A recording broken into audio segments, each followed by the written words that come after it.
Veja no ICL Notícias, segunda edição. Previsão de conflito. Donald Trump admite que guerra contra o Irã pode durar até 5 semanas. Sem negociação. Irã contradiz Trump e diz que país não vai negociar com os Estados Unidos. Brasil como mediador. Itamaraty condena ataques contra o Irã e Celso Amorim diz que é preciso se preparar para o pior. Economia global impactada. Preço dos combustíveis começa a subir e Irã bloqueia local por onde passa 20% do petróleo do mundo. O ICL Notícias, segunda edição, está no ar.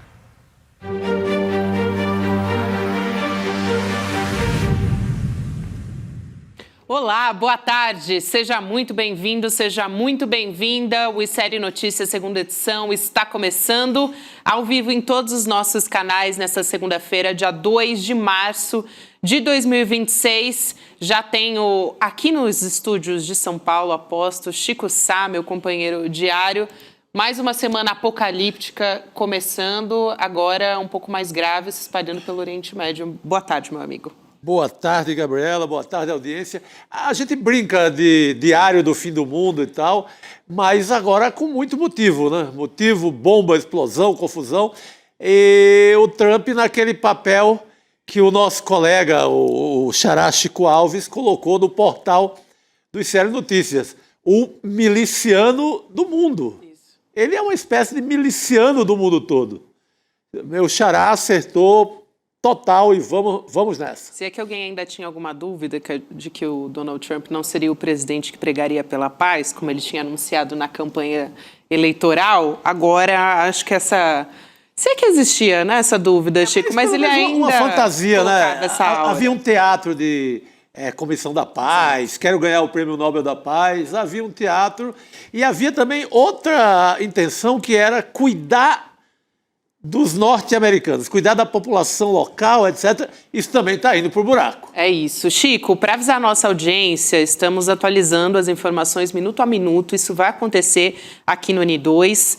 Até para atualizar uma notícia que acabou de sair, essa história do Estreito de Hormuz, que já estava fechado, o Irã anunciou agora também que vai incendiar qualquer navio que tentar passar pelo local. Informações da mídia iraniana e comunicado que foi feito pelo comandante da Guarda Revolucionária do país na mídia estatal. Vamos a Brasília conversar com a Elo Vilela, que também está a postos desde o final de semana. Elo, acompanhando tudo. Boa tarde para você, querida. Boa tarde, Gabi. Boa tarde, Chico. E que fim de semana e que segunda-feira. E muita coisa ainda para acontecer, mas como disse muito bem numa matéria que publicou no site do ICL hoje, o Jamil Chad, o Donald Trump criou um Conselho da Paz que nada mais é do que um instrumento de guerra, né? É para apoiarem, baterem palma para os absurdos que ele comete pelo mundo, esse miliciano mundial, Gabi. É uma definição certeira, Elo e Chico. Quero também trazer aqui uma fala do Donald Trump, presidente dos Estados Unidos, que admitiu hoje que a guerra contra o Irã pode durar de 4 a 5 semanas. Na abertura também do N2, vocês ouviram essa manchete. Ele deixou em aberto até a possibilidade de o conflito se estender por ainda mais tempo. Uma coletiva de jornalistas que aconteceu na Casa Branca desde o início da ofensiva. Essa foi a primeira vez que o Donald Trump conversou com os jornalistas, fez esse pronunciamento. Então a gente vai assistir agora essa fala. Vamos lá. Já estamos substancialmente à frente das nossas projeções. Mas não importa quanto tempo leve, está tudo certo. Nós temos desde o começo projetado de 4 a 5 semanas, mas nós temos capacidade de ir muito além disso. Alguém disse hoje, o presidente quer terminar isso bem rápido, depois disso ele vai ficar entediado. Eu não fico entediado, não tem nada entediante nisso.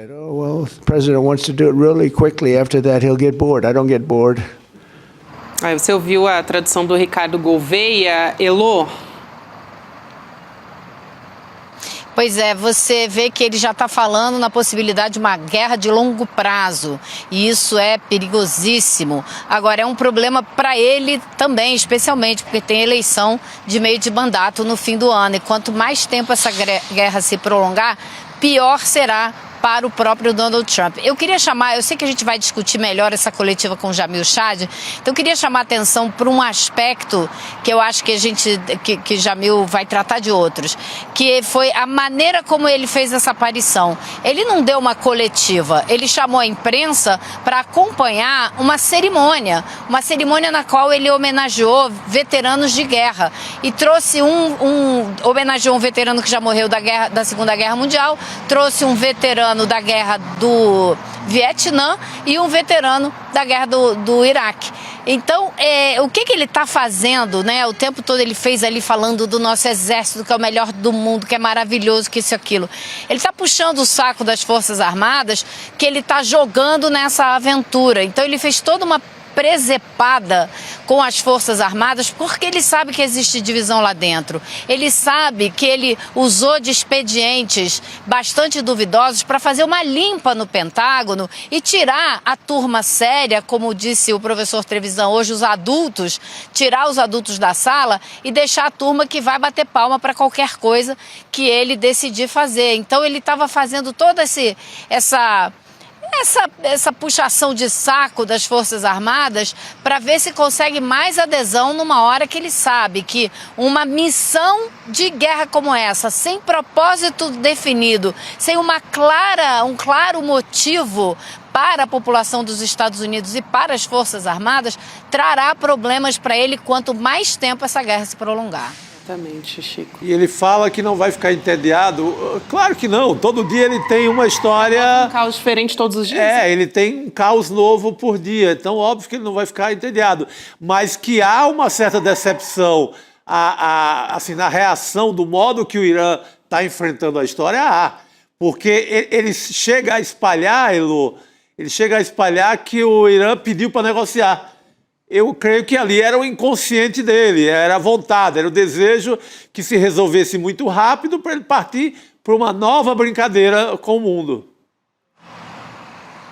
E quem é que vai querer voltar a sentar para negociar sério com um presidente de um país que, no meio de uma negociação, bombardeou o outro que estava negociando com ele? Oman estava intermediando essa negociação dos Estados Unidos com o Irã e disse, com todas as letras, que o Irã já estava pronto para aceitar não enriquecer urânio mais nenhuma porcentagem. Aí, quando saiu essa notícia, quando o Trump soube disso, ele foi lá e bombardeou antes que se chegasse a um resultado positivo da negociação, porque ele não queria negociação alguma. Então não há motivo para país nenhum, muito menos o Irã, dizer que vai negociar com os Estados Unidos agora, né? Essa notícia que você traz foi uma declaração do ministro das Relações Exteriores de Oman, dizendo que o Irã tinha concordado em não ter mais estoques de urânio. Logo depois vem o ataque. Então, realmente não existia nenhuma pretensão de resolver a situação, como a Elon está ressaltando aqui.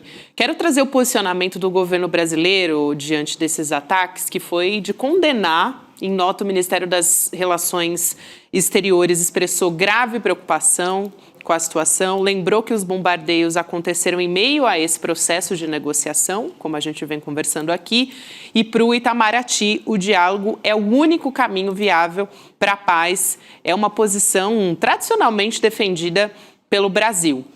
O embaixador Celso Amorim, vocês estão vendo aí na tela, assessor especial do presidente Lula, deu uma declaração, uma entrevista à Globo News, dizendo que o Brasil deve se preparar para o pior.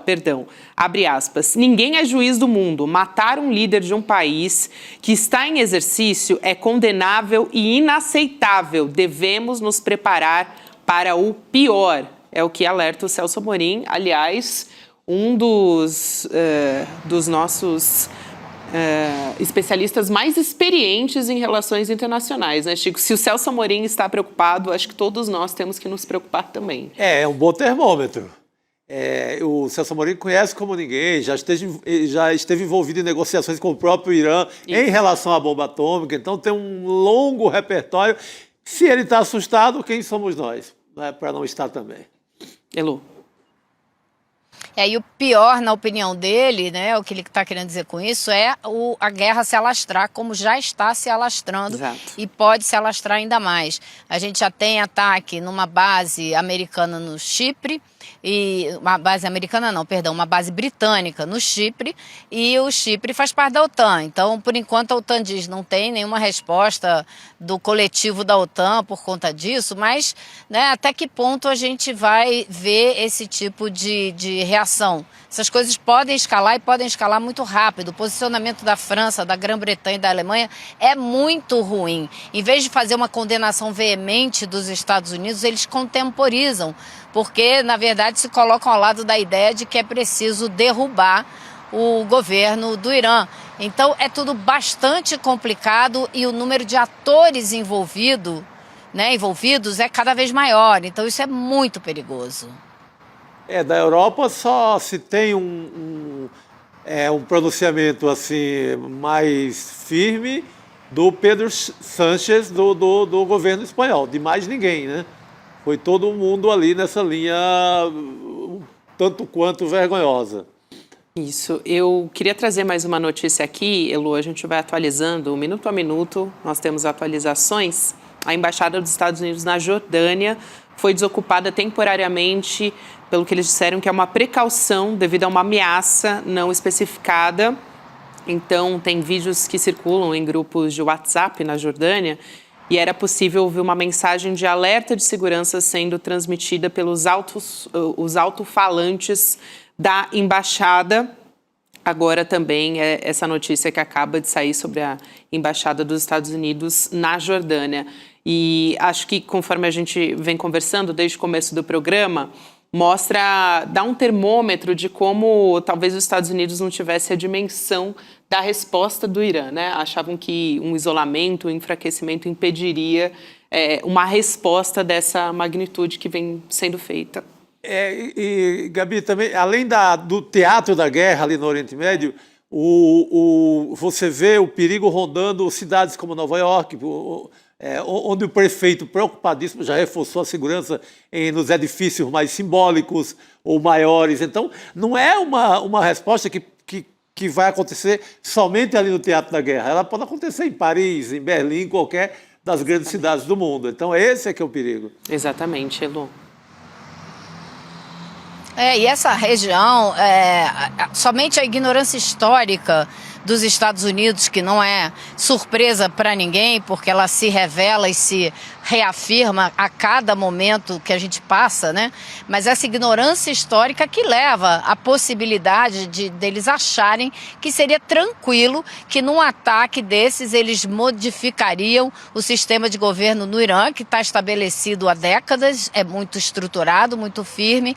Então, assim, e achar que a região não ia se envolver no conflito, não compreender a quantidade de grupos populacionais nos outros países que apoiam o governo do Irã e que se revoltariam com um ataque como esse, sem falar, claro, na revolta pelo simples motivo de que é desumano o que está sendo feito, né? Mais de 140 crianças meninas de uma escola primária de Cara assassinadas, hospitais danificados e por aí vai. Então, assim, é de uma pretensão somada à ignorância que é característica dos governos dos Estados Unidos, é que poderia levar a achar que não teria consequências mais graves. E o Irã vem se preparando para isso há muito tempo. Tanto é que o governo deixou todos os planos prontos. No caso do assassinato do Khamenei, já havia toda uma estrutura de governo para assumir imediatamente e continuar no poder. Então, assim, sem falar, claro, no aparato bélico, nos mísseis e tudo mais que eles já vinham se preparando para dar uma resposta. Drones, né? Especialmente drones para atacar essas bases militares dos Estados Unidos na região. É isso que a gente vem acompanhando. Elô, a gente falava agora há pouco do Celso Amorim, né, e que ele e o presidente Lula se encontraram hoje para discutir a escalada do conflito. Também participou Alexandre Padilha, ministro-chefe da Secretaria de Relações Institucionais. E o que tem sido, a gente está vendo aí a imagem, né, desse encontro, o governo brasileiro está tentando evitar uma crítica direta aos Estados Unidos, mas quer justamente pregar a interrupção do conflito armado no Irã. Então, quer defender em declarações públicas e privadas a abertura de um canal de diálogo, então habilmente se colocando nessa posição. O Brasil já historicamente se coloca como um negociador, muitas vezes em questão da paz, né? E qual que é a visão do governo e a apuração de quem acompanhou nos bastidores essa reunião, né? Enfim, conversas dos jornalistas que apuraram essa reunião, que o governo brasileiro não quer despejar tão diretamente críticas muito ferrenhas à atuação do Trump para não inviabilizar uma disposição de negociação, porque o presidente Lula, até o momento, ainda não desmarcou, né, Lu? Esse encontro com o Donald Trump, pelo menos está previsto para acontecer, mas com a escalada, eventualmente, desse conflito, pode ser que tenha que adiar ou remarcar para algum momento. Mas o Brasil quer se posicionar, né, quer atuar como mediador. Vai lá, Lu.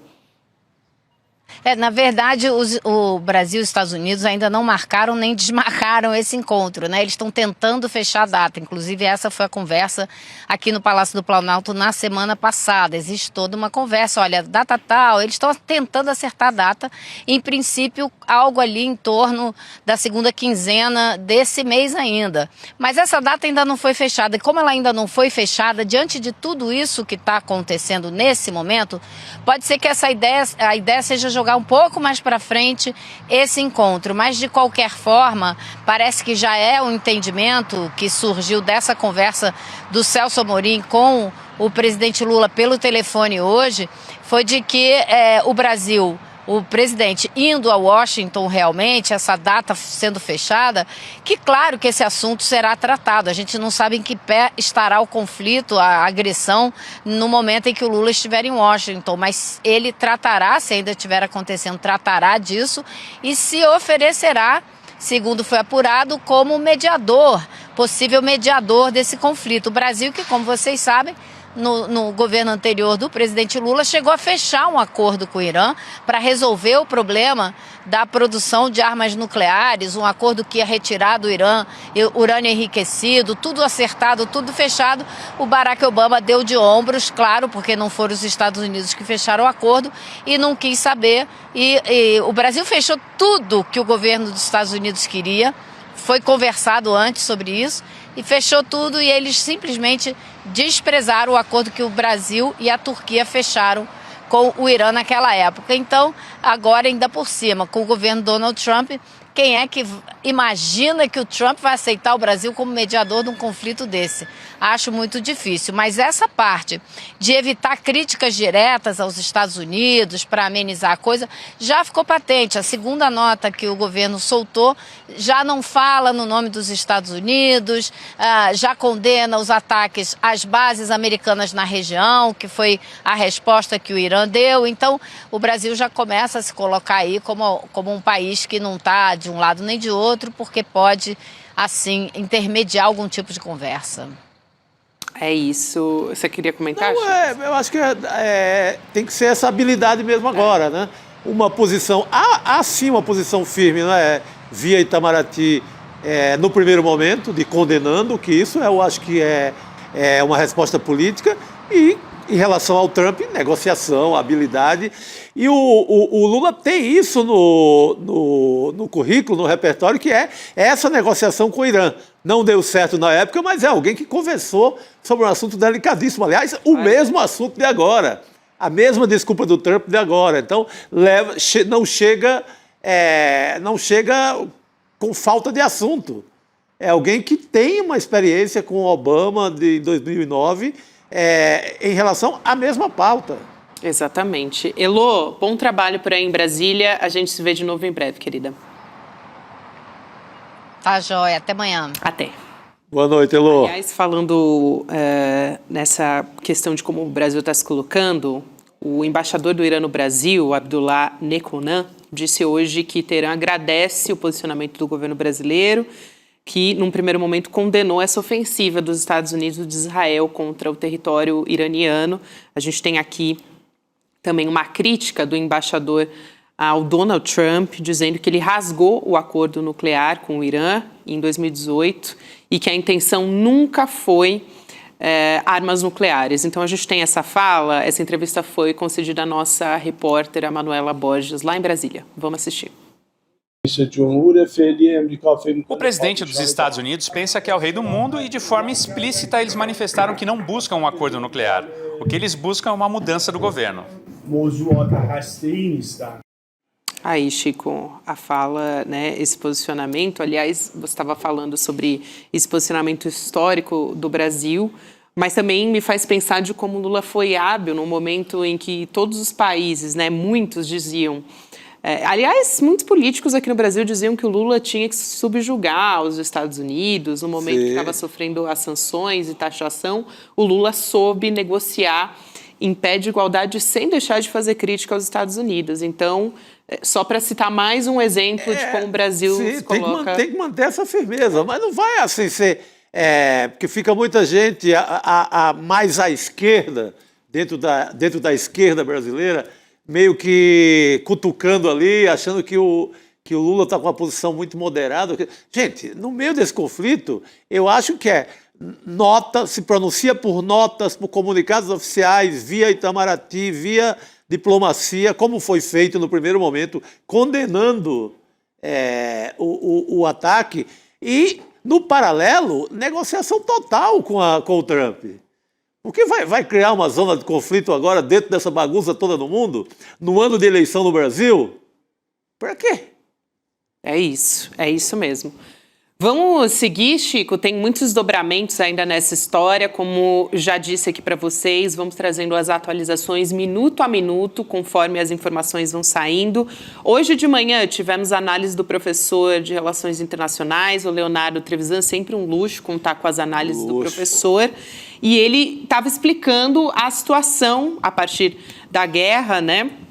E ele trouxe a questão geoeconômica ligada ao Estreito de Hormuz. Agora há pouco eu trouxe também informação de como o Irã está tratando essa história. Qualquer navio que tentar entrar será incendiado. Notícia que eu trouxe agora há pouco. Ou seja, não é só bloquear ali a área também. Exatamente. E o professor Leonardo Trevisan, ele nos diz aqui toda semana...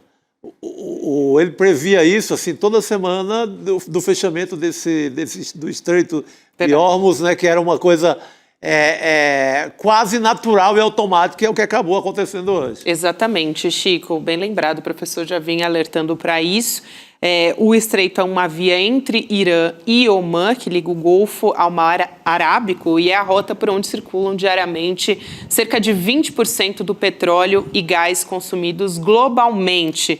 A Débora Maganha está chegando aqui para conversar com a gente no N2, e a partir desse fechamento os resultados já podem ser sentidos nas bolsas, no preço do petróleo. É isso que a Débora vai ajudar a gente a compreender. Querida, bem-vinda mais uma vez. Boa noite, Gabi. Boa noite, Chico. Boa tarde, quase boa noite, né? Isso, boa noite na virada. Todos que estão nos assistindo aí.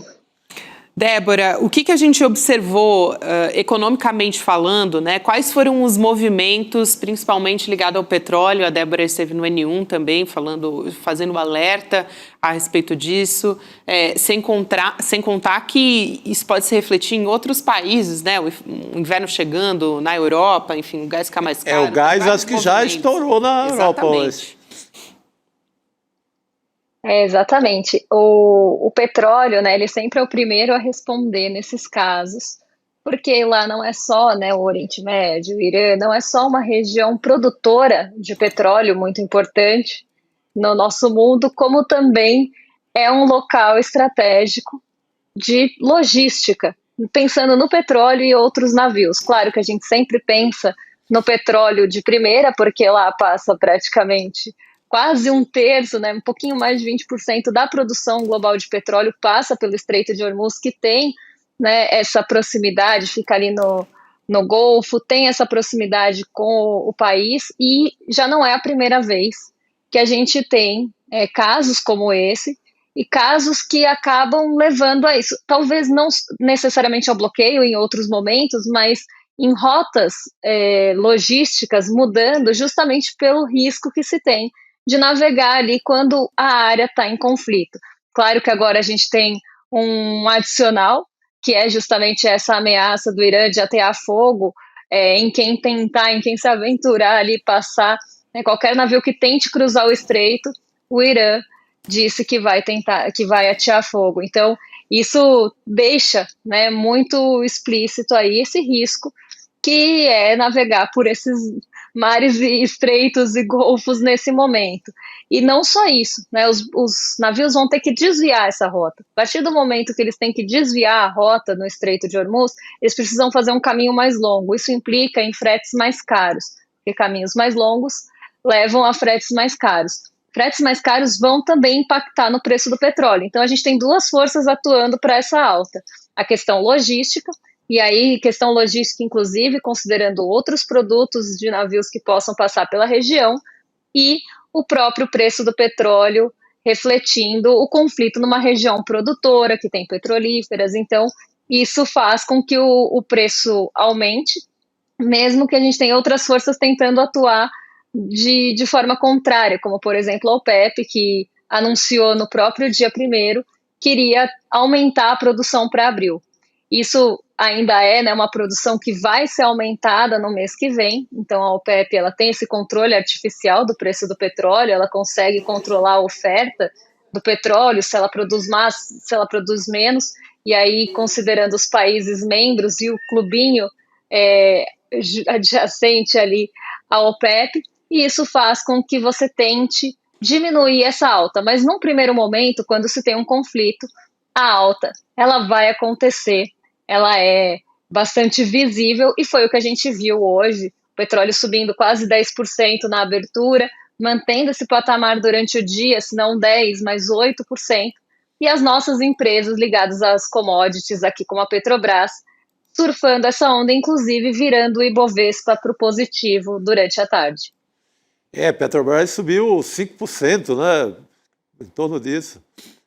Débora, quero muito agradecer aqui a sua presença. Você queria comentar, pode fechar rapidinho a sua fala e eu já vou te deixar descansar, porque hoje o dia de Débora Maganha foi longo. Não foi fácil, viu, Gabi?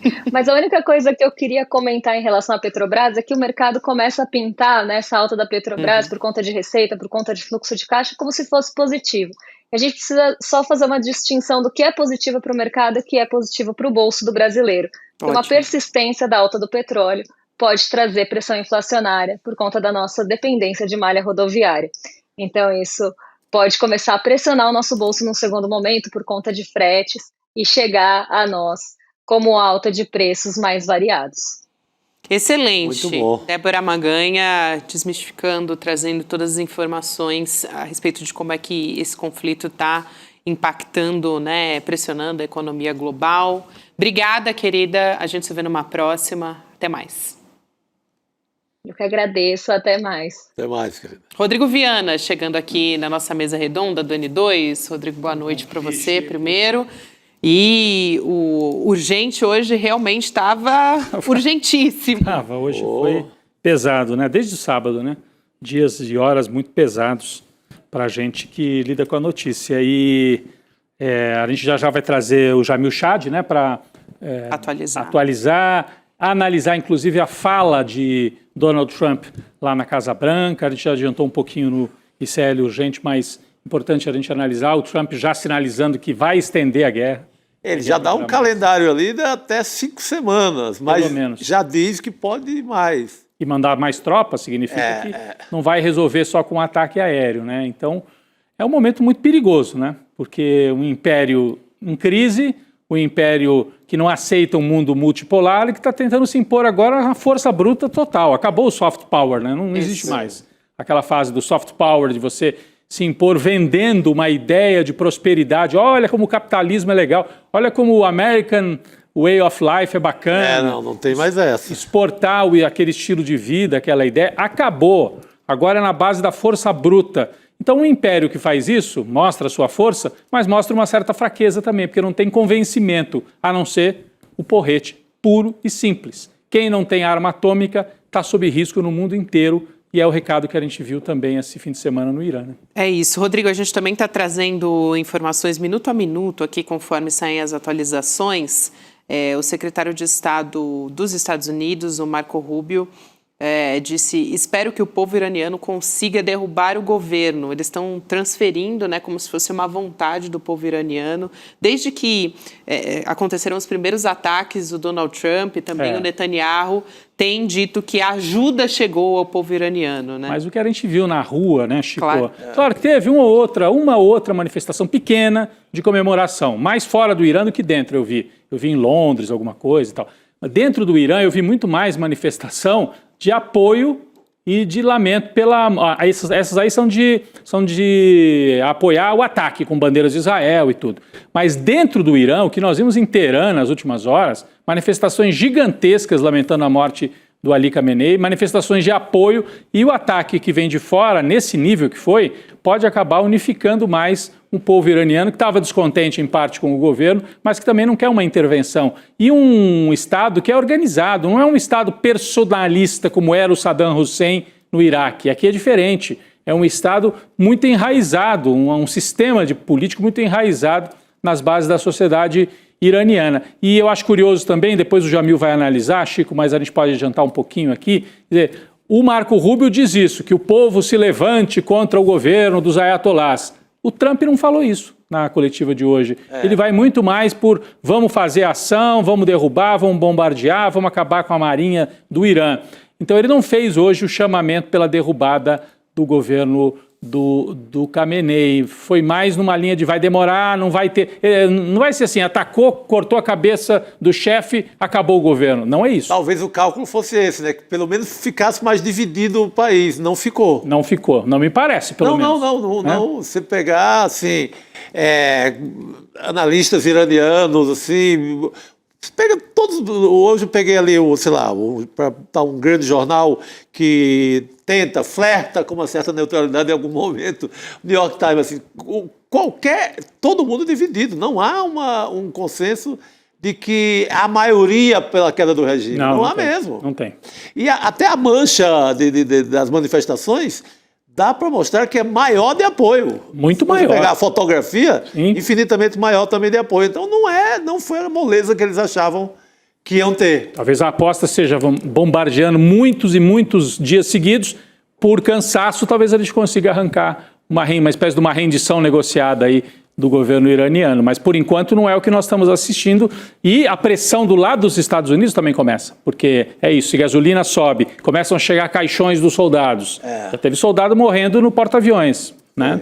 Então, isso tudo vai aumentando a pressão nos Estados Unidos, e talvez a situação seja um pouco mais complicada do que o Netanyahu e principalmente o Trump imaginavam, Gabi. Exato, Rodrigo. Daqui a pouquinho o Jamil Chad está chegando para conversar com a gente. Aliás, ele já chegou, ele vai esperar 2 minutinhos para eu te lembrar que temos o lançamento da nossa plataforma de tecnologia, que é o Oráculo ICL. Aliás, eu falei sobre isso mais cedo em detalhes, Rodrigo, sobre como muitas vezes o pessoal aqui acompanhando o nosso noticiário pode consultar o Oráculo, por exemplo, para pegar a perspectiva histórica. A gente tem cursos sobre o Oriente Médio na nossa plataforma, e o Oráculo sempre traz essa perspectiva de análise, de educação, algo mais de cauda longa. Então é interessante poder utilizar essa ferramenta que a gente lançou na semana passada, e tem muita gente no nosso chat dizendo que já está usando, que tem sido muito bom para estudar, porque ele traz exatamente a minutagem de onde ele consultou, qual é a fonte, enfim. Então, é uma oportunidade para você, enquanto você está acompanhando o noticiário aqui junto com a gente, em sln2.com.br, você pode, se ainda você não faz parte da nossa comunidade, você pode entrar para o nosso plano solidário E tem condição especial para quem assinar agora, além de poder ter acesso aos cursos que já estão na nossa plataforma, mais de 300 cursos, tem também o Oráculo e os presentes que estão liberados, né? O livro do Eduardo Moreira É Só um Jogo, o clássico Realismo Capitalista, do Mark Fisher, e também o Baralho do Conhecimento, uma homenagem aos professores do ICL. Eu acho que, aliás, é um ótimo presente para casar com o lançamento dessa ferramenta, porque é justamente uma valorização aos nossos professores aqui do ICL. Perfeito. Bom, seguimos aqui, gente, porque tem muita notícia. Como eu disse, eu vou trazendo atualizações para vocês minuto a minuto. Agora há pouco também, conversando com a Elo Vilela, a gente viu que o Trump disse que essa guerra pode durar de 4 a 5 semanas, talvez mais, né? Deixou em aberto a possibilidade do conflito se estender por mais tempo. Foi a primeira coletiva para jornalistas que ele concedeu na Casa Branca, e ele disse também que os iranianos em breve teriam mísseis capazes de atingir o território americano, meio que querendo justificar a continuidade dos ataques dos Estados Unidos. Vamos assistir a essa fala, mais essa fala do Donald Trump na Casa Branca. Vamos lá. O regime já tinha mísseis capazes de atingir a Europa em nossas bases, tanto locais quanto marítimas. E em breve teremos mísseis capazes de atingir nossa linda América. O propósito desse programa acelerado era proteger o desenvolvimento das armas nucleares deles e tornar extraordinariamente difícil para qualquer um impedi-los de fazer essas armas nucleares altamente proibidas por nós. Éramos nós que estávamos reclamando. Nós é que queríamos que eles parassem. Mas todo mundo estava por trás da gente. Eles só não tiveram coragem de dizer isso. Chamar o Jamil Chad para participar com a gente nessa segunda-feira. Jamil, o Trump dizendo que outros países apoiam os Estados Unidos, mas que não tem coragem de admitir em público. Boa noite para você. Boa noite, Gabi. Boa noite, Chico. Boa noite, Rodrigo. Boa noite a todos. Noite. Claro, ele quer dizer basicamente que os europeus, e aí basicamente uma referência aos europeus, mas também a alguns países ali do Golfo, dizendo que ele, na verdade, ele não está sozinho, não é ele apenas, como Benjamin Netanyahu, que estão lutando contra Israel, que você teria outros países. É verdade que nós vimos nos últimos dias coisas bastante impressionantes, como o Merz, na Alemanha, o chanceler alemão, fazendo declarações muito fortes contra o Irã, dizendo que sim, o regime iraniano precisaria cair. O Canadá, aquele Canadá tão limpinho, que fez aquela, desculpa a ironia, aquele país que fez o primeiro-ministro que fez aquele discurso tão importante no Fórum Econômico Mundial em Davos, sobre a hipocrisia de alguns, ele também saindo em apoio, claro, à ação dos Estados Unidos em Teherã. Todos parecem se esquecer, obviamente, de dois elementos. O primeiro deles é o óbvio, né, a soberania, a questão da não agressão. Esse é um primeiro ponto. E o segundo ponto, sem dúvida nenhuma, o que isso pode significar em termos de turbulência para o Oriente Médio, e eu diria para além do Oriente Médio. Então, claro, nós temos aí posições políticas sendo adotadas, não são posições do direito internacional, ou nem mesmo daqueles que buscam a paz. O que eles buscam, obviamente, ali é algum tipo de respaldo. Agora, quando Donald Trump diz isso, ele está tentando, principalmente para o seu público interno, também dizer que não, ele não está fazendo uma loucura, outros países estão com ele.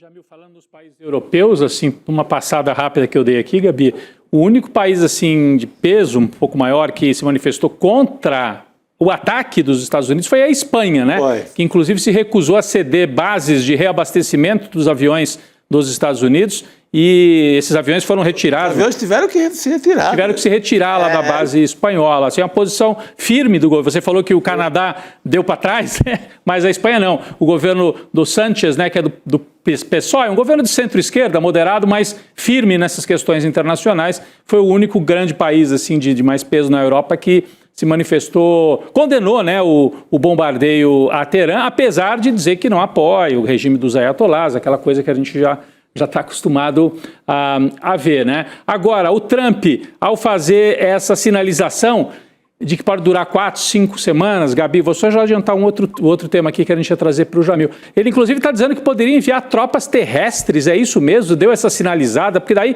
mudaria completamente a configuração, é isso mesmo, ô Jamil?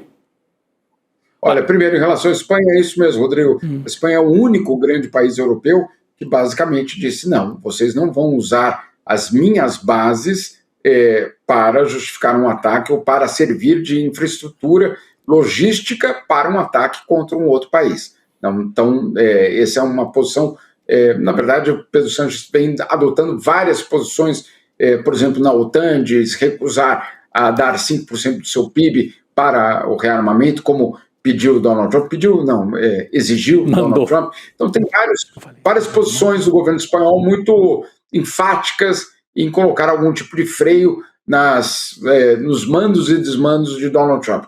Agora, esse é um elemento importante. No que se refere à situação, eu diria, aí do Irã, é muito curioso, porque, claro, colocar tropas num país com 80 milhões de habitantes seria basicamente um suicídio político para Donald Trump. Por quê? Porque ele tem internamente a sua base mais radical, que o elegeu, entre outras coisas, com a promessa de que os Estados Unidos deixariam as guerras e não entrariam em novas guerras. Ele, próprio Donald Trump, criticou de uma forma muito enfática em muitos momentos da campanha eleitoral o fato justamente de que os democratas colocaram os Estados Unidos em situações muito complicadas pelo mundo. Agora, o que aconteceu e por que essa frase? O que aconteceu é que nem o Pete Hegseth e nem Donald Trump, quando foram perguntados em situações diferentes sobre tropas no Irã, eles não afastaram essa possibilidade. Eles deixaram uma brecha. E a gente sabe, né? Quando você deixa uma brecha num discurso político, é porque você não quer abrir mão, no fundo, daquela possibilidade, para não ser acusado depois de ter invertido ou evitar ser desmentido, na verdade, no futuro. Então, se ele deixa aquela brecha, claro, a suspeita se levanta de que, eventualmente, isso significa que, em algum momento, o governo norte-americano poderia estar pensando em colocar tropas. Mas eu insisto, colocar tropas num país de 80 milhões de habitantes, com a dimensão territorial do Irã e, vamos lembrar, com as dezenas e dezenas de milhares de soldados iranianos, olha, aí sim, eu poderia te dizer, Rodrigo, estou surpreso. Ô Jamil, eu queria associar essas informações que vocês trouxeram aqui sobre como é que os estadunidenses estão se colocando, pelo menos segundo esse levantamento da CNN, que foi realizado no sábado e domingo, portanto, logo depois que começaram os ataques, 59% dos norte-americanos reprovam a decisão dos Estados Unidos sobre essas medidas militares contra o Irã. A pesquisa apontou também que 56% se opõem a uma tentativa de derrubar o governo iraniano e 62% afirmam que o Trump deveria ter aprovação do Congresso para qualquer ação militar futura. Não é a primeira vez que ele faz isso, né? Aliás, ele não costuma ter aprovação do Congresso para nenhuma medida que ele toma e que deveria. E, Jamil, eu queria aproveitar, além dessa questão da percepção da população, e já te perguntar sobre eleições, porque eu imagino que tanto o Trump quanto o Netanyahu, eles levaram em consideração as consequências eleitorais que eles teriam, né? Sem dúvida nenhuma, Gabi. Agora, vamos lá, vamos por partes. Primeiro, a questão da aprovação do Congresso. Sim, 62% dos americanos estão dizendo isso, porque de fato essa é a lei, né, para começar. Agora, também tem um outro aspecto, o fato de que ao longo desse primeiro ano de governo Trump, ele repetidamente ignorou o Congresso americano, onde ele tem maioria. Olha só que curioso, porque ele tem maioria nesse Congresso, mas ele ignorou o Congresso americano e foi adiante com várias decisões que a Constituição americana exigiria que ele passasse pelo Congresso. O resultado da pesquisa de opinião ele é muito significativo, no fundo, porque ele mostra que, ao contrário de outras guerras, inclusive aquelas de George W. Bush, lá atrás, contra o Iraque, contra o Afeganistão, existia uma população americana que tinha sido convencida da necessidade dessa guerra. No caso do Irã especificamente, o que mostra essa pesquisa é que os americanos não foram convencidos sobre a necessidade dessa guerra. Não estou nem dizendo se legalmente ela deveria ser autorizada ou não, se ela tem alguma justificativa, se o Irã de fato representa uma ameaça, isso é um outro debate. O debate é se a população americana foi convencida. E o que essa pesquisa de opinião mostra é que não, ela não conseguiu ser convencida que seria necessário uma ação. Uma outra crítica que tem crescido muito nos Estados Unidos nesses últimos dias tem sido a crítica em relação a Donald Trump acabar cedendo às vontades, desejos e interesses de Benjamin Netanyahu. Ou seja, uma guerra que tem um grande beneficiário, no caso, o próprio Netanyahu, ou o seu governo em Israel, e não tanto Donald Trump. Então, há uma crítica nessa direção. O governo americano que estaria servindo, basicamente, o seu aliado no Oriente Médio. Jamil, eu quero trazer uma atualização aqui. A gente está trazendo minuto a minuto das notícias.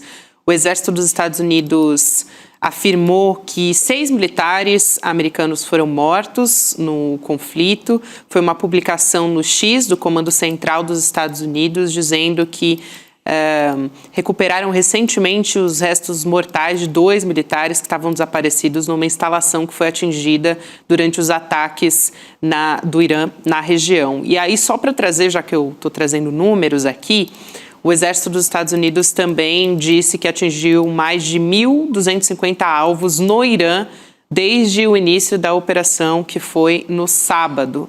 Então, agora subiu ainda mais o número de militares que foram mortos, né?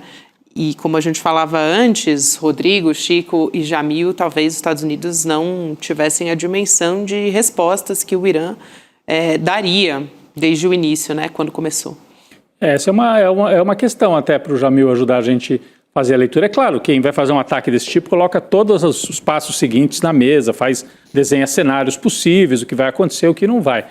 Não sei, eles certamente sabiam que o Irã iria responder, mas que o Irã tinha essa capacidade de resposta, inclusive furando alguns bloqueios aéreos de Israel e conseguindo atingir todas as bases dos Estados Unidos na região. Esses militares mortos, eles não dizem onde é, né, Jamil? Mas certamente é numa das bases que foram atingidas, né? Ou acho que teve base atingida no Catar, base atingida aonde mais? Não sei se na Arábia, Dubai, enfim. Então, o que você acha, olhando assim o cenário? Esperavam uma reação desse tipo? Tinham a dimensão... Emirados Árabes Unidos, Catar, Bahrein, Kuwait, Jordânia e Iraque. Em todos esses países foram atingidas bases dos Estados Unidos. Então pode ter sido... Claro, os Estados Unidos não vão dar detalhes, né, exatamente onde foi, né, que ocorreu a morte, mas queria talvez a avaliação do Jamil sobre isso. Teve um episódio, Rodrigo, que foi absolutamente fundamental nessa história, que é logo no primeiro dia, na verdade, nas primeiras horas, com a resposta iraniana destruindo o principal radar dos Estados Unidos, que ficava no Catar. No Catar. Não é uma brincadeira, mas o radar custava $1 bilhão. Esse é o preço do radar. E esse radar tinha a capacidade de detectar qualquer tipo de movimentação num raio de 5.000 quilômetros.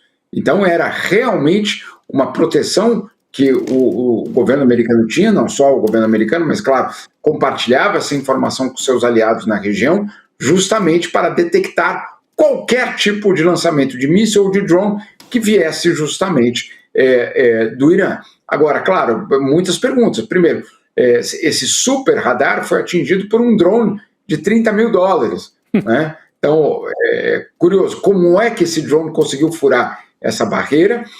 Os iranianos, claro, tudo isso com eu diria, uma surpresa muito grande para toda a região.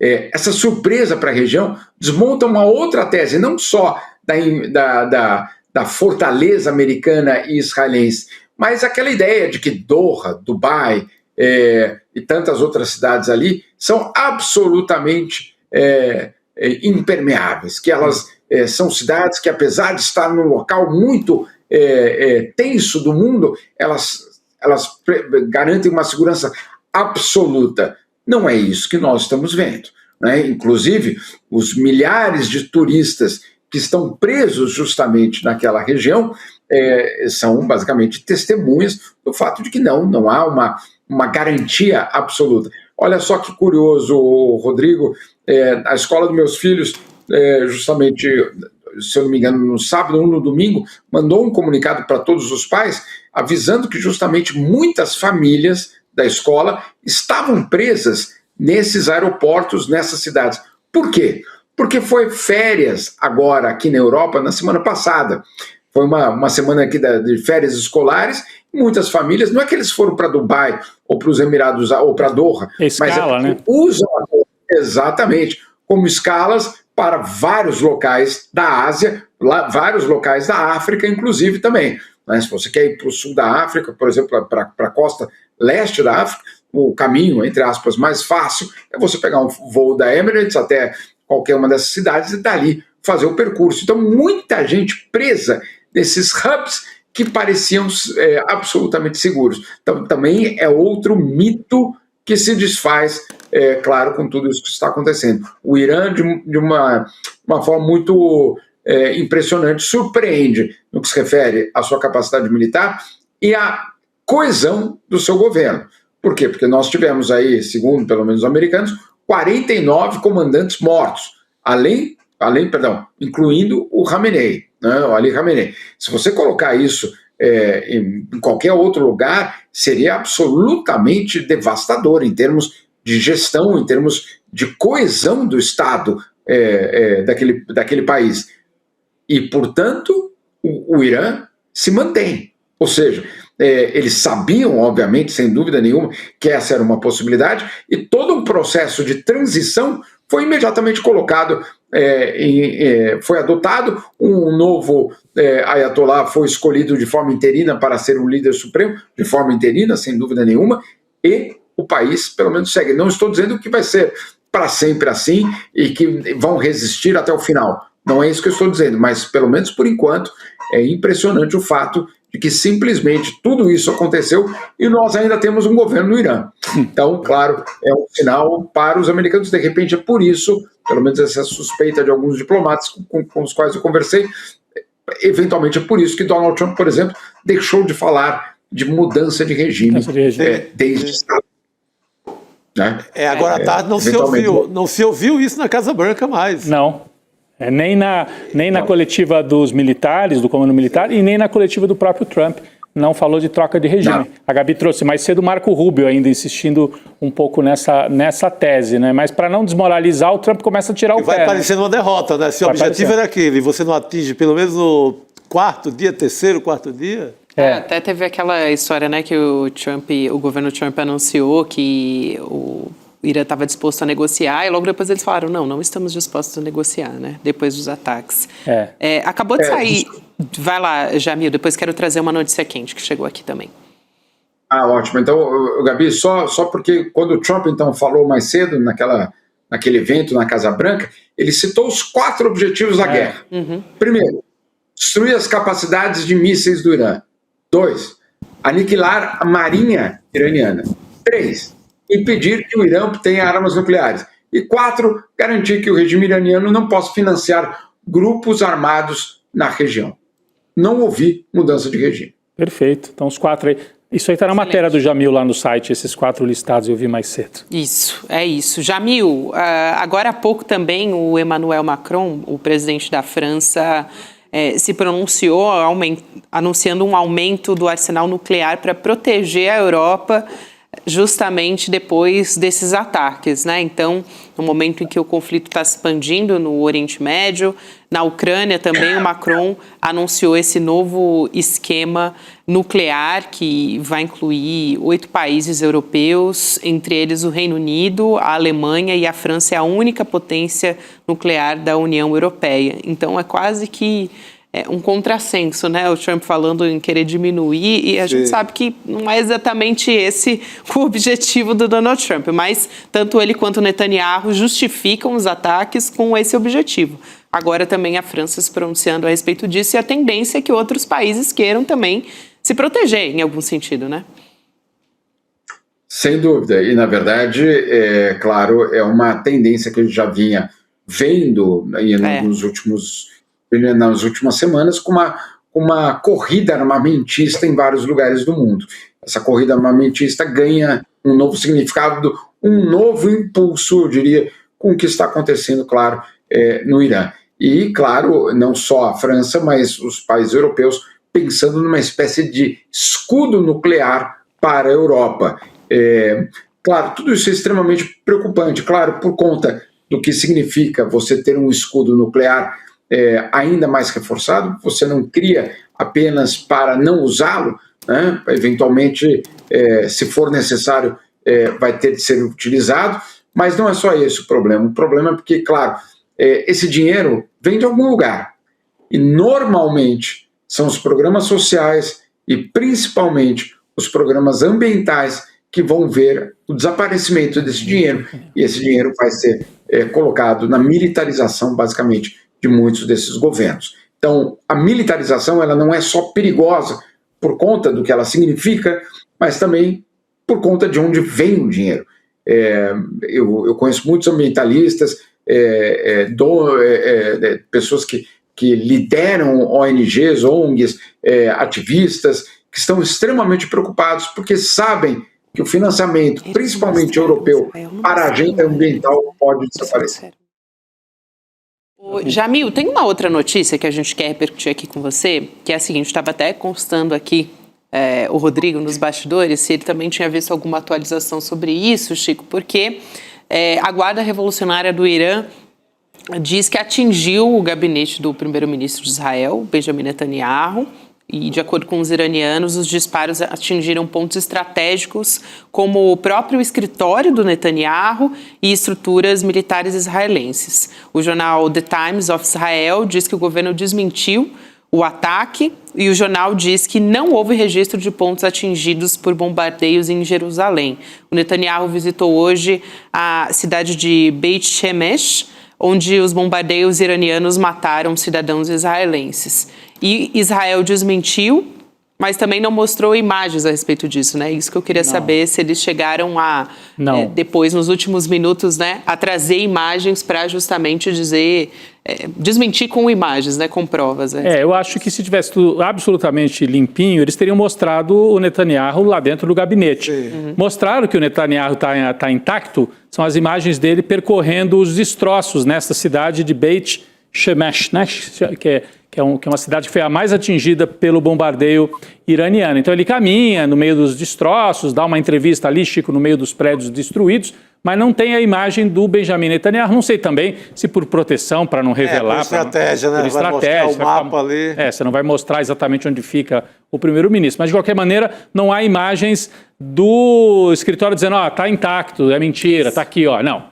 Quem está intacto é o Netanyahu, esse sim, circulando no meio dos destroços. Foi o que eu consegui apurar até aqui. Chico, uma das dificuldades nesse momento é a gente filtrar. O trabalho do jornalista sempre foi esse, né? Sempre foi esse. Mas, na verdade, com essa coisa de vídeos falsos, repetição, às vezes a notícia é verdadeira e vem acompanhada de um vídeo que é antigo, tem isso também, né? Então tem que tomar muito cuidado. A gente está a todo momento brigando com esse alerta. É verdade? Cadê a imagem, né?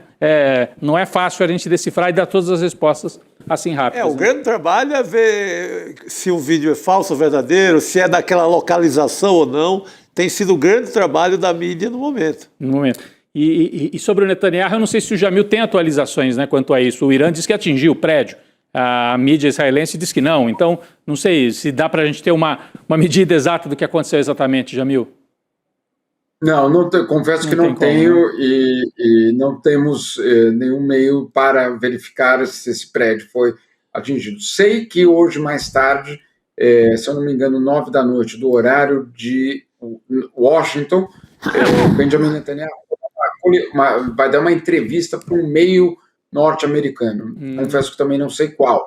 Aí tentar avaliar se ele vai responder a essa pergunta. Quer dizer, primeiro se a pergunta vai ser feita, né?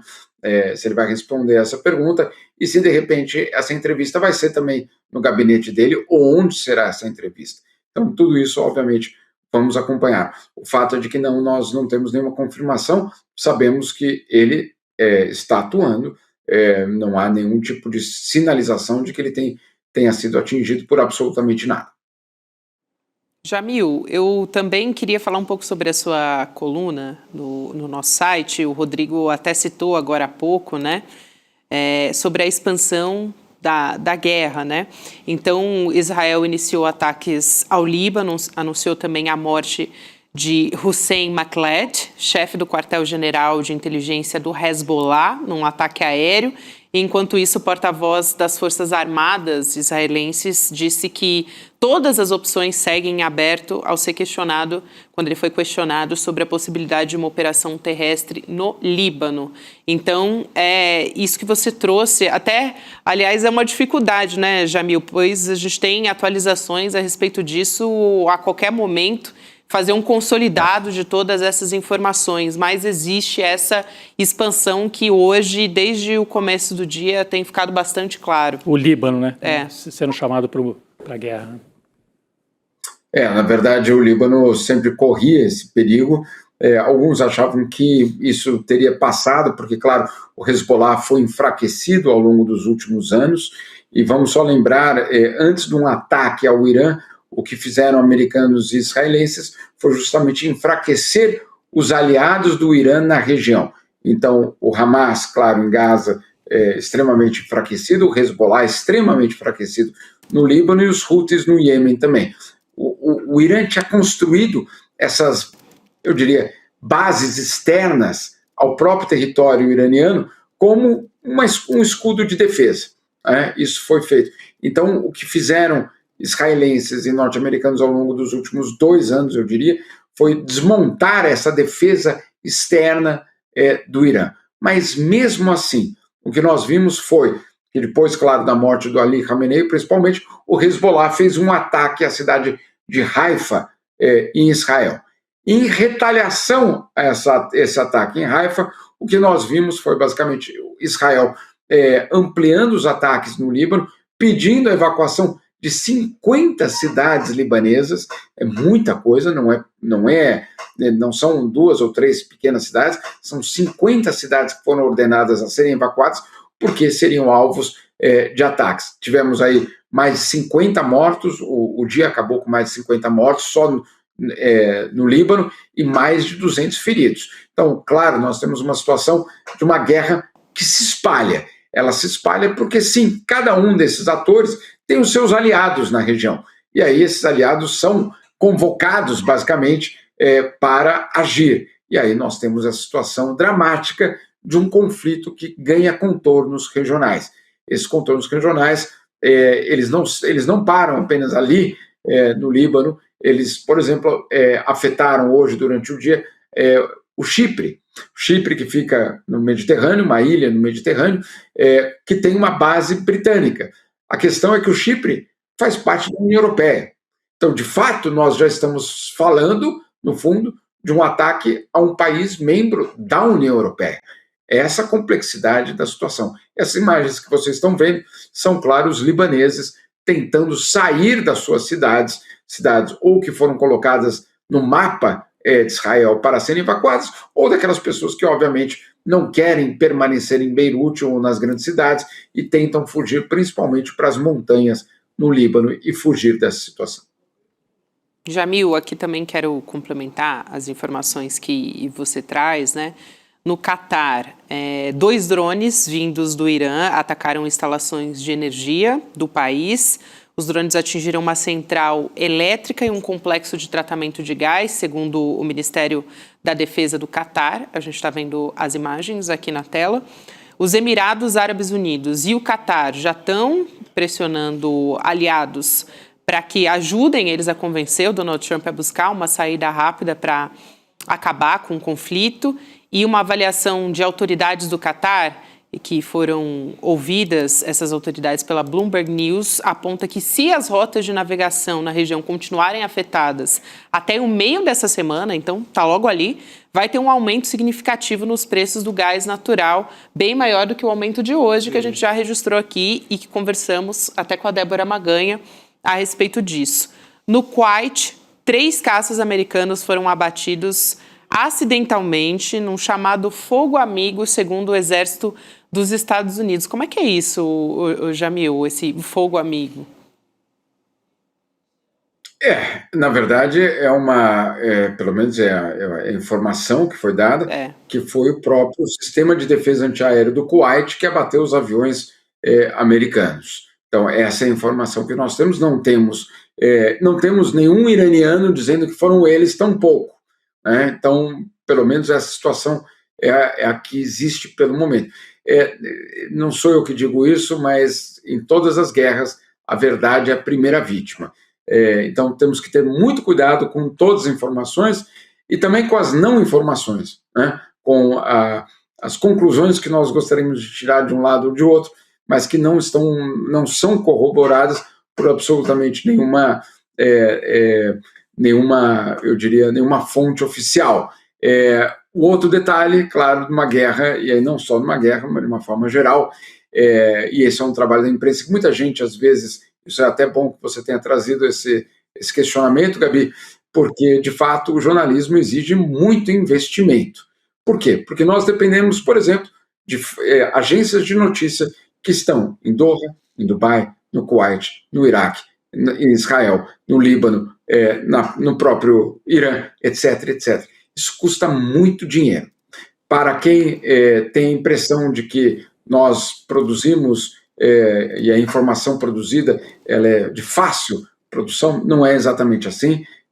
Os jornalistas que estão nesses locais correm risco de vida, precisam até de seguro de vida para existir nesses locais, precisam de treinamentos que são feitos, na maioria das vezes, em bases militares de governos, de diferentes governos pelo mundo. Esses treinamentos são extremamente caros. Então, para quem está recebendo a notícia, às vezes não se dá conta da complexidade e do dinheiro que é envolvido para trazer uma única notícia se aquele prédio foi mesmo ou não foi derrubado. Parece uma notícia quase óbvia. Não, é só ir lá e ver. Quem? Como? Como é que você chega? Como é que você sobrevive? Como é que você sabe quando ir ou não ir àquele bairro que foi atingido por um ataque? Então, o jornalismo exige muito investimento para que ele tenha credibilidade. Jamil, falando nisso, eu acho que é muito oportuno a gente falar da cobertura da imprensa dos Estados Unidos sobre o conflito, né? Tem um exemplo aqui que a gente separou do The New York Times, então a gente vai manchetar aqui na tela.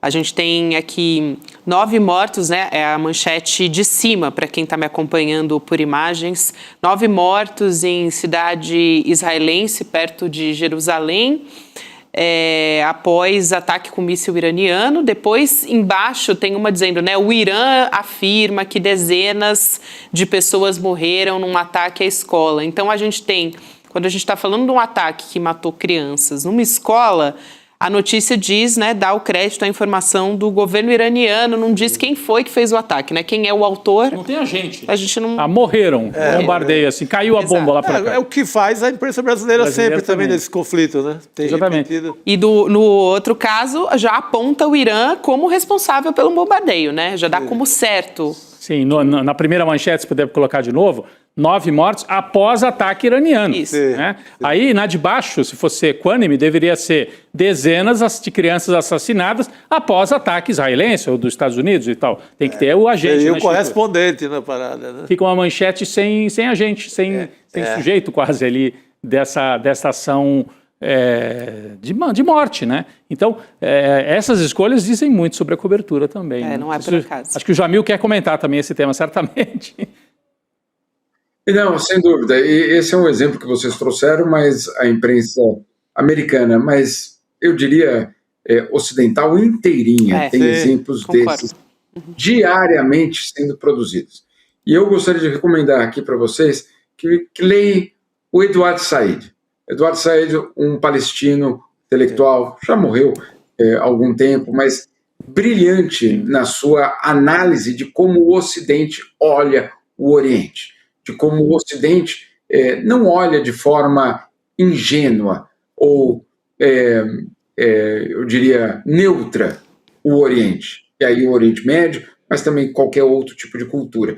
esse olhar é muito importante, porque nós já tivemos, inclusive no Brasil, muito recentemente, uma capa de um jornal que trazia o cessar-fogo, a notícia do cessar-fogo na Palestina, o cessar-fogo que nunca aconteceu, vamos deixar aqui muito claro, mas aquele cessar-fogo anunciado com famílias israelenses comemorando e uma foto ao lado de militares palestinos, todos com armas na mão, também comemorando, como se fossem dois equivalentes, né? Como se os palestinos fossem todos militantes armados e os israelenses fossem todos famílias de bem. A gente sabe que não é nenhum e nem o outro, né? Nós não estamos aqui falando que os palestinos não têm também as suas milícias, claro que tem, mas nós estamos também aqui colocando que os israelenses também têm as suas milícias, inclusive de extrema-direita, entre os colonos, roubando terras de palestinos desarmados, daquelas famílias. Enfim, o que eu quero dizer, essas coberturas muito, muito necessário que a gente fique sempre muito atento ao significado das manchetes, não só das manchetes, mas das fotos escolhidas para ornamentar aquelas manchetes e como as histórias são contadas. As histórias tradicionalmente são contadas pelos vencedores. Agora, vamos lá. Estamos no momento do fim da história única. Não há mais espaço para a história única. O que é história única? É você só ter, de um lado, o relato do que aconteceu com aquela população ou com aquele grupo. Não há mais espaço para isso. Neste conflito no Irã, e aí é um apelo que eu faço aos nossos ouvintes, ao pessoal que está nos acompanhando, aceitem e vamos abraçar a complexidade dessa história. Porque essa complexidade, ela, de fato, é a realidade. É a realidade. Hoje o Thomas Friedman, judeu-americano, numa coluna no New York Times, foi brilhante ao dizer justamente sobre a questão da complexidade da situação no Oriente Médio. Se a gente achar, como ele coloca, se a gente estiver procurando imagens em preto e branco, ou seja, na verdade, uma situação muito simples, aquela que você diz, olha, tem o bem contra o mal, tem os mocinhos contra os bandidos, etc, etc. Se a gente for numa história como essa, ele até brinca, é melhor você jogar damas, né? Porque não é para o Oriente Médio que você vai precisar lidar. Você tem, ao mesmo tempo, um conflito tribal, em alguns casos, e aqui não é uma crítica, só estou colocando, de fato, as palavras que ele utiliza, conflito tribal com interesses muito domésticos, às vezes interesses provincianos, interesses locais, quero dizer, de um bairro, de uma cidade. Isso tudo acontecendo dentro de um contexto, de uma disputa entre superpotências. Então, aquele bairro, aquele local, acaba sendo sequestrado por interesses que nem sempre são seus interesses. E aí a gente precisa entender a complexidade dessas histórias antes de simplesmente julgar e dizer, não, olha, esse lado, eu estou torcendo para aquele lado. Bom, vamos lá, né? Torcer na guerra é sempre muito complicado. Eu insisto, a situação é muito dramática, ela pode redefinir a ordem internacional, é uma guerra que pode ter uma consequência gigantesca, inclusive para quem não se envolver, como nós no Brasil, porque economicamente muita coisa pode acontecer a partir dessa guerra. Então, realmente, vamos olhar com toda a complexidade para todos esses conflitos e com esses exemplos aí da imprensa, com muita cautela, porque, sem dúvida nenhuma, essas, como vocês colocaram, esses dois exemplos das manchetes do New York Times, uma manchete e uma foto, elas dizem muito. Jamil, muito obrigada por essa sua fala, é fundamental. A gente tem que ter minimamente todos esses cuidados. Obrigada, querido, a gente se vê em breve. Uma última questão, se você me permite, Gabi. Rapidinho, vamos lá. Rapidinho. Hoje quem presidiu o Conselho de Segurança da ONU foi a Melania Trump. Né? Ela abriu, pela primeira dama, abriu. E o debate que ela liderou foi o debate sobre crianças em conflitos armados. Eu queria só deixar aqui muito claro, que a dimensão da hipocrisia ela atinge níveis, aquela brincadeira que a gente faz, só município tem limite, né? Mas parece que é verdade. Um dia depois de um ataque a uma escola que mata, basicamente, mais de 100 crianças, né? Isso depois de Gaza, com mais de 12 mil crianças mortas, Melania Trump vai lá abrir o Conselho de Segurança da ONU para falar da preocupação dela com as crianças em áreas de conflito. É um escárnio. Exatamente, é realmente um escárnio. Obrigada, Jamil. Até respirar fundo depois dessa última fala aqui do Jamil, né? Porque desperta nossos instintos também primitivos. Obrigada. Obrigado. Até a próxima, Jamil. O Jamil citou o Eduardo Said, tem um livro dele chamado Orientalismo, que é maravilhoso, que é o Oriente como invenção do Ocidente. Como nós vemos e como nós inventamos aquele povo. Sim, excelente. Esse ele mata todos os preconceitos que a gente tem. Assim. É um belo manual para esse momento. Fundamental, Chico, a sua lembrança. Nós temos a professora Franci Rose Barbosa, antropóloga e pesquisadora de comunidades islâmicas, aqui com a gente no N2.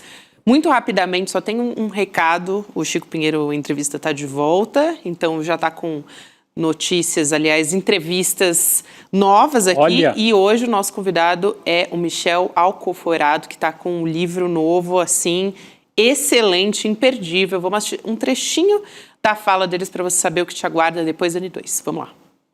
O mecanismo de reprodução da desigualdade brasileira é mais complexo do que a gente imaginar, que tem um grupo de ricos que senta numa sala e fala, vamos manter a desigualdade como está. Eu posso dizer para você, em relação à taxação dos ricos, assim, boa parte dos ricos que estão nesse livro, com quem eu tive contato durante um longo período, são a favor da taxação dos ricos. São a favor, mas eles não se acham ricos para ser taxados. Eles não se acham suficientemente ricos para serem taxados. Então, comigo seria uma injustiça dizer. É isso. Eu não sou assim. Eu sou a favor da taxação dos ricos, mas no outro. E do mesmo modo, isso está na minha pesquisa e está na pesquisa de uma tradição sociológica brasileira. Sobretudo os trabalhos da professora Elisa Reis no FRJ. Assim. As elites brasileiras são preocupadas com a desigualdade social, mas eles acham que é um problema do Estado, não meu. A gente tem agora a presença da professora Franci Rose Barbosa, antropóloga, pesquisadora de comunidades islâmicas também. Professora, seja muito bem-vinda ao N2. Obrigado, boa noite, Gabriela, Chico, Rodrigo, obrigado pelo convite. A gente é que agradece, professora, e num primeiro momento eu te pergunto sobre a perspectiva que a gente tem para o Irã e também para Estados Unidos e Israel, né? Os próximos dias acho que vão ser decisivos para apontar uma direção do que a gente deve ter daqui para frente. Acho que é muito difícil, né, dizer qual vai ser o caminho, qual vai ser o golpe fatal, né? Tendo em vista que a gente sabia que estava acontecendo uma negociação, né? Então não era esperado o que aconteceu, né? Então era uma negociação, inclusive, que o Irã tinha já acordado colocar no próprio documento informações que eles nunca imaginou colocar. Então, eu acho que tudo... se a gente falar, vai acontecer isso, é uma bola de cristal, porque, infelizmente, a gente não tem esse controle. Acho que a única coisa que a gente pode prever é que os Estados Unidos ele vai permanecer nessa ofensiva, né, violenta, doa quem doer, né, e Israel idem. Então, acho que é a única coisa muito clara desse jogo político, né, de guerra, de violência que a gente está assistindo, infelizmente, né, desde sábado. As reações, né, que vêm do chamado mundo árabe, do mundo muçulmano, porque nem todos são árabes, né, o Irã mesmo não é árabe, é muçulmano, mas observando as ruas, a gente tem 3 reações, né? A gente tem as reações da população nas ruas, seja em Teherã, seja em Bagdá, houve tentativa de invasão da área da ONU em Bagdá, no Iraque, né? Houve reação no Paquistão, nas ruas, manifestações fortes, atacaram o consulado dos Estados Unidos, muita gente na rua. Observando a rua, é possível dizer que peso que isso pode ter para o desenrolar dos acontecimentos? A senhora que acompanha mais esses temas? Eu acho que o peso ele é grande. A gente precisa lembrar que nós estamos no mês do Ramadã, né? E nós estamos no mês sagrado, né? E isso faz com que as pessoas, de certa forma, se sintam ainda impelidas à resistência.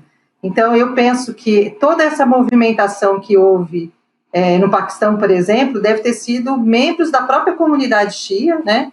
Que deve ter saído e deve ter se manifestado, e isso eu acho que é muito do grupo, né? De não abandonar essa resistência, essa luta, né? Então, eu acho que isso a gente vai ver acontecer o tempo todo, né? É um grupo que vai se manifestar realmente contra essa violência, contra essa guerra, contra o assassinato do seu líder religioso maior. Então, isso acho que isso vai permanecer, essa manifestação. Agora, o grau disso é que a gente não dá para prever, né? Eu acho que as comunidades islâmicas envolvidas, né, e no caso, essa comunidade específica, que é a comunidade xiita. Xiita, né? Nesses 3 casos são xiitas, né? Paquistão também xiita, Iraque xiita, né? É que, na verdade, o Paquistão, a maioria, ela é sunita, né? Mas há uma comunidade xiita significativa, né? Uhum. No Iraque você também tem sunitas e tem xiitas, mas certamente a manifestação maior vem por parte de xiitas, né, se manifestando porque, de certa forma, né, atingiu seu líder religioso maior. Né? As sunitas não têm um líder religioso maior, né? Eles têm uma outra forma de organização religiosa, né? Então, acho que a gente está muito atento a isso. Chico. Professora, a gente viu manifestações assim, muito vultosas em Teherã, pró-situação, pró-governo de Teherã, e alguma manifestação também de oposição. A senhora tem uma ideia quantitativa do que está em jogo nessas manifestações? Tem mais pró ou contra?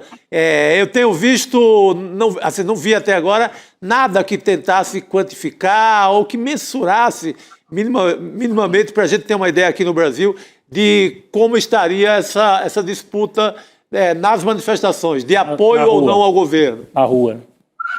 É que não há, na verdade, essa quantificação. O que há a gente tem que entender um pouco o olhar para isso. Assim, a sociedade, quando ela se manifesta, não necessariamente ela está se manifestando para que a sua religião seja tirada do poder, absolutamente. Muitas vezes as reivindicações, a gente tem que olhar para isso, era uma reivindicação muito forte econômica, né? A gente estava falando de uma inflação de 40%. Então, isso leva muito a classe comerciante, principalmente, é uma classe social estrangulada. Então, independente do governo que esteja, né, esse governo vai ter essa manifestação na rua. Então, a gente está falando assim, o que é que as pessoas querem mudar? Então, assim, o Irã, quando eu estive em 2015, eu fui para estive em Teherã, quer dizer, é uma cidade, é um país religioso, onde a religião está em todos os lugares, né? É um país que respira a religião. Então, não dá para dizer que é uma minoria que não apoia o regime, mas também não dá para dizer categoricamente que seja a maioria. Pelas manifestações, as imagens que nos chegam, a gente consegue mais ou menos dizer que há uma boa parte, mais de 50% da sociedade no Irã, né? Vou aqui não me arriscar tanto em números, mas certamente apoia o regime. Isso não significa que apoia um regime opressor, que apoia o uso do lenço. Quer dizer, são vários grupos. É uma sociedade muito diversificada. Não é uma sociedade que é uma sociedade muito religiosa, mas ela também, dentro dela, tem muitos grupos diferentes que pensam diferente. E então, também acho que a gente tem que... Desculpa, completa, professora. Então, a gente tem que ter muita atenção para não dizer que é homogêneo tudo, né? Que uma sociedade, né, que do sul ao norte pensa de forma igual. Você viu manifestações contra o regime de forma pontual. É lógico que, neste momento, muito da população, de geral, ela está contra o regime, algumas pessoas, por conta da própria violência desse regime nos últimos, né? Mas a gente tem que tomar muito cuidado em atribuir, né, uma maioria ou que as pessoas queiram alguém de fora para intervir. Uma coisa é a ação querer o que está ali, e outra coisa é essa população aceitar uma intervenção violenta, né, que levou, vamos falar aqui, né, gente, mais de 100 crianças. E ninguém fala sobre isso. O que eu acho assim, mais absurdo, que estava lendo hoje, é que a justificativa de ter atingido aquele lugar, porque aquele lugar era um lugar onde o Irã tinha mísseis. Agora, se essas potências conseguiram matar, né, o Ayatollah, saber onde ele está, ele não conseguia identificar que aquilo era uma escola, era uma escola. Então, assim, e aí volta também, viu, Chico, e Rodrigo e Gabriela, volta também aquela ideia de salvar as mulheres, né? Então, os discursos que a gente vai vendo de que essas mulheres, de repente, vão tirar o chador, vão tirar o hijab. Quem foi recentemente para o Irã, algumas amigas estiveram, assim, você já via mulheres sem lenço. Então, assim, há um processo de modificação da própria sociedade, que eu não sei se ela vai avançar, se ela vai retroceder, mas que já há espaços, inclusive em Teherã, onde as mulheres não usam lenço. Então, assim, há um desconhecimento, infelizmente, há uma demonização do Irã, de certa forma, que acaba dificultando qualquer tipo de análise, porque você já taxa. Então, o que eu estava dizendo hoje, até para algumas pessoas, não, você pode ser contra o regime do Irã, não tem nenhum problema que você seja contra, né, mas você não pode, de jeito nenhum, tolerar a quebra do direito internacional, a violação do espaço da sociedade, do grupo, você não pode fazer isso. Então, que sociedade que nós estamos construindo que a gente considera o direito internacional uma coisa menor, né? Então, é muito sério o que está acontecendo. E é muito importante estar falando sobre isso, porque a população em geral, ela acha que não, nós estamos... você pega até o termo xiita, não sei se você já tiver uma curiosidade de verificar nos dicionários que as pessoas ligam a uma pessoa radical, até isso. Eu lembro até as pessoas falando assim, fulano é muito xiita, fulano é muito... Até isso, você cria um estereótipo da sociedade, você cria e aí as pessoas parece que ficam com essa imagem e não conseguem interpretar todas as camadas, né? Eu acho que o Jamil disse bem, a comunidade e as várias camadas que a gente tem que estar olhando o tempo para pensar a situação do Irã hoje. Excelente, muito professora Francirose Barbosa, um prazer te receber aqui no Uni2 e até uma próxima oportunidade. Muito obrigado, boa noite. Muito obrigado. Eu que agradeço. Muito obrigada, boa noite. Eu só quero agradecer também a todos que nos acompanharam aqui nessa edição do Uni2 de segunda-feira. Rosângela Gomes, Márcia Batista, Sandra Mendes, Valdir Cunha e Denise Bastos. Rodrigo Viana, Chico Sá, vamos nessa aqui. A gente tem agora a entrevista com Michel Alcoforado, com o Chico Pinheiro, e amanhã também a nossa programação está de volta com todas as atualizações e o nosso site também. Um beijo para o Chico Pinheiro. Um beijo para o Chico Pinheiro. Enorme para o Chico. Grande. No Brasil, o CEP onde você nasce costuma determinar até onde você chega. Mas nós decidimos rasgar esse contrato. Ao assinar o ICL hoje, você não está apenas adquirindo tecnologia. Você está doando um superpoder para um jovem bolsista. Enquanto você evolui, ele rompe o ciclo da pobreza. Enquanto você aprende, ele vence as fake news que destroem o futuro dele. O conhecimento é a única ferramenta que não pode ser confiscada. Seja o mentor invisível de um jovem brasileiro. Assine o ICL, tenha o oráculo e mude o Brasil na prática.